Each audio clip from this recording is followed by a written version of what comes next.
Voltamos com a nossa conversa aqui no Gente em Destaque com o ex-vereador Roberto Abreu. Bom, agora a gente vai passar para essa experiência política, né, que o senhor já tem faz alguns anos, né? Como é que o senhor foi convidado a entrar a primeira vez para ser candidato? Porque sempre tem alguém que chama, né? Como é que foi essa experiência no começo? Então, primeiro eu quero dizer que eu participo dos Vicentinos, ou a Sociedade São Vicente de Paulo, desde os 10 anos de idade. Então, eu entrei em 76. E lá eu fiz bastante amigos, a gente participa de reuniões que chamam conferências, né? E um dia, na conferência que eu participava, uma amiga minha chegou e falou assim: Roberto, dei seu nome. Falei: você deu o seu nome para quê? Para ser candidato a vereador. Falei: mas como você dá o meu nome sem conversar comigo? Daí ela falou assim: não, mas falaram que precisava de uma pessoa boa, uma pessoa que ajuda as pessoas, que tem liderança. Daí eu falei: então eu vou conversar. Eu marquei um café para você e você vai conversar com a Cristina Quina. Daí foi assim que eu comecei na política. Eu fui meio empurrado, né? Porque a gente tem um pouco aversão à política. Não vou negar para você que no início, assim, essa imagem de político, a gente precisa mudar, mas, vamos assim, todo mundo tem um pouco de aversão. E eu não queria saber disso, né? E, de repente, a pessoa me pôs o meu nome e fui conversar com a Cristina.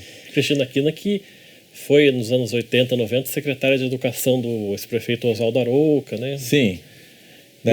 Daí eu fui na casa dela lá conversar com ela, e daí ela falou: posso pôr seu nome lá para ser candidato a vereador? Explicou tudo, falei assim: não, vou conversar com a minha família, né?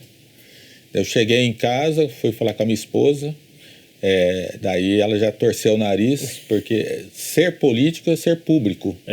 E a gente começa a ser vidraça, Está exposto, né? Está exposto. Mas ela falou: se você acha que pode ajudar a cidade, vamos junto. Daí ela deu sim, daí eu fui conversar com meus pais, né? Meu pai, eu lembro direitinho, ele apontou o dedo para mim assim, falou: você tem um nome para zelar, Roberto? Daí eu falei assim: eu sei que eu tenho, o senhor zelou o nome do senhor na Fiel lá por tanto tempo, nunca teve nenhum problema, a política também é assim que a gente tem que fazer, né? Com bastante ética, bastante responsabilidade, sempre transparente. Eu nunca me esquivei e daí começamos, né? Os vicentinos, eles têm um tripé da promoção social e eles, para que você conheça um pouco, o nosso fundador lá na França, ele chegou a ser candidato a deputado. E a gente sempre fala que a caridade, a política é uma maneira de fazer a caridade para avançar mais pessoas, né, as políticas públicas.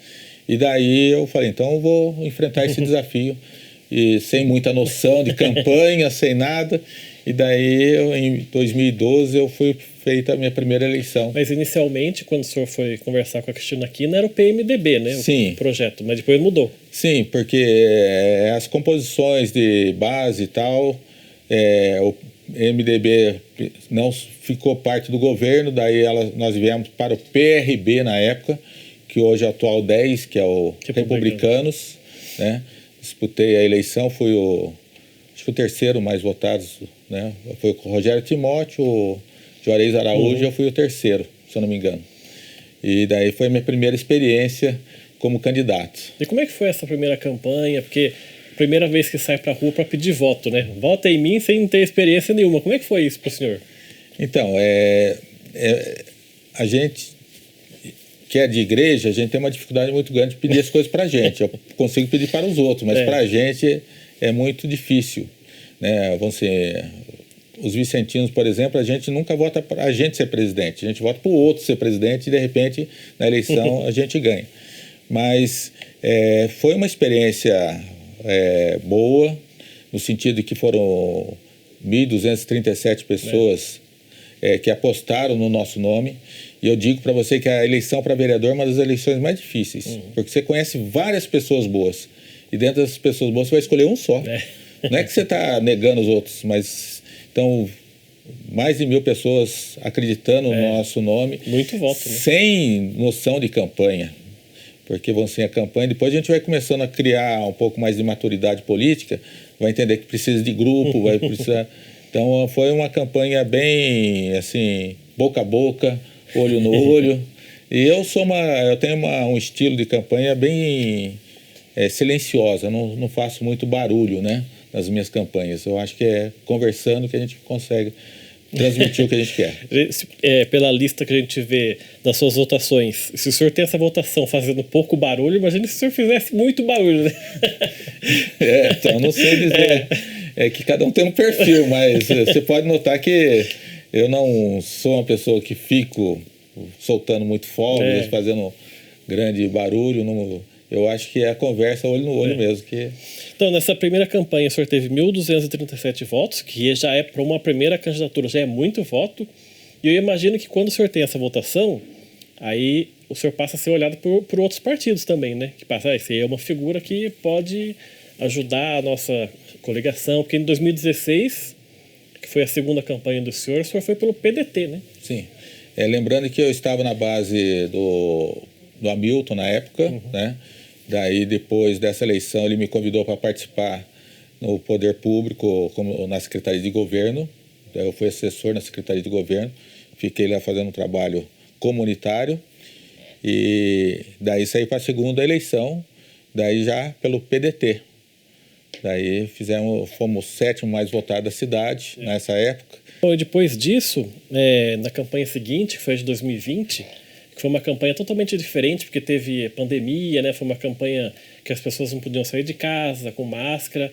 Aí o senhor estava no DEM, no Democratas, né? Essa mudança, e aí não estava mais na base do Hamilton que o senhor estava antes, né? Como é que foi essa troca? Então, quando o Isaías Santana ele foi eleito, né? Ele me chamou, conversou comigo, perguntou se eu queria compor o governo com ele. Eu não respondi de imediato, conversei com as pessoas que me apoiaram em 2016, né, na eleição passada, e eles falaram que eu deveria compor o governo, ajudar o Isaías, e daí eu fui trabalhar com ele, e eu fui até subprefeito lá da região do Igarapés, né, primeiro subprefeito daquela região, e trabalhei com o Isaías esse período, né. Daí sim eu saí candidato pelo DEM, que foi essa votação 1.591 votos, se eu não me engano, mas que teve essa particularidade da pandemia, né? Então foi muito difícil esse tipo de campanha, mas como eu tenho uma dificuldade muito grande, de fato, reconheço isso, que eu não uso muitas mídias sociais, sou uma pessoa que eu tenho que aprender isso, eu acho que faz parte hoje em dia, né? Depois que eu fiz faculdade de gestão pública, eu percebi que tem coisas que a gente tem que evoluir, precisamos evoluir mais sobre isso. Então chamar alguém para cuidar das suas redes sociais, né? Sim, mas eu tenho dificuldade para tirar fotos, né? Assim, a gente tem que participa da parte religiosa, sim. O parecer é meio complicado. A gente tem uma dificuldade muito grande de querer participar, porque a gente quer que o todo apareça, não o individual. Mas é uma deficiência que eu sinto, que eu tenho, não nego isso, mas a gente precisa, de fato, melhorar esse quesito aí da imagem nas redes sociais. Eu queria que o senhor falasse dessa experiência de ter sido o primeiro subprefeito da região lá do Igarapés, porque é um trabalho que também demanda muito contato com a população, né, de receber as reclamações. Como é que foi essa experiência? Então, o Isaías, quando me chamou, ele falou que a gente teria essa missão junto com a administração, né? Demorou um pouco, porque na prefeitura o desejo nem sempre chega com o tempo que eles querem. Então, demorou um pouco para a gente ir para campo. Mas eu lembro que Isaías até brincou numa das eleições falando comigo, né, que ele deu um presente de grego, que ele me deu um carro e vai. E daí lá eu tive que montar a subprefeitura, conseguir servidores. Então, foi um trabalho muito assim grande que eu tive que fazer. Lá tinha muitas demandas que não tinham sido respondidas, né? Tinha muitas vias não pavimentadas que ainda tem, mas a população ansiava por muitas coisas. E com a nossa chegada lá, vamos dizer assim, a gente era tipo o primeiro para-choque, né? Porque já chega as demandas, as necessidades da comunidade, daí explicando para eles que precisa abrir um protocolo, demonstrando para eles que a subprefeitura estava lá junto com eles para orientá-los e caminhar junto com eles. Foi muito legal, foi uma experiência muito boa. A gente cuidava de 17 bairros, começava ali no Igarapés, 1º de maio, 22 de abril, daí até o Brotas. Então, eram muitos bairros que compunha a subprefeitura do Igarapés mas foi muito gostoso participar junto com eles lá nesse momento. Aí durante essa legislatura, né, dos 4 anos, teve um momento que o Edgar Sasaki foi ser secretário de Infraestrutura e o senhor, como era o primeiro suplente, veio assumir uma cadeira aqui na Câmara de Vereadores, né? Sim. Então, eu queria também que o senhor falasse dessa experiência aqui. O senhor foi pego de surpresa ou como é que funcionou isso? Não, tudo na prefeitura não é muito planejado, né? São várias surpresas que vêm na nossa vida, né? Mas foi uma experiência muito rica. Primeiro que eu tive o apoio, convidei o Zé Moreno para ser meu chefe de gabinete, teve a Fernanda O'Hara e a Fernanda Aline comigo aqui, né? Que foram pessoas essenciais, e eu falar para você que foi muito leve esses 8 meses. Fizemos várias indicações, vários ofícios, 8 projetos aprovados, mas o principal é que, assim, como vereador, a gente tem uma missão muito grande de auxiliar a prefeitura a enxergar os desafios, a enxergar de maneira construtiva, mostrando a demanda para o prefeito e ajudando a crescer a cidade, né? Então a gente conseguiu cumprir com essa missão. O executivo é totalmente diferente do legislativo, mas são 2 missões assim muito gostosas de ser conduzidas, né? Eu fiquei muito feliz de fato de estar aqui nessa casa, honrado, né? Pude estar como vereador e poder representar toda a cidade de Jacareí. O vereador ele não é de uma região, é da cidade inteira. É lógico que ele traz algumas pautas mais evidentes, mas vamos dizer assim, foi muito prazeroso. E desses 8 meses, o senhor falou dos 8 projetos aprovados, né? Quais projetos o senhor destacaria desses 8 aprovados? Então, a gente conseguiu implantar, assim, colocar a questão dos containers nos condomínios, que é o lixo, né? E eu sei que essa proposta vai ter evoluções. Eu sei que vai ter algumas modificações, até um vereador dessa casa já conversou comigo que ele vai precisar fazer algumas alterações, mas a ideia de melhorar a coleta de lixo, não deixar esses lixos expostos a cachorros rasgarem, a ter uma coleta mais digna, mecanizada. Então, essa proposta eu acho que eu consegui concluir e ajudar.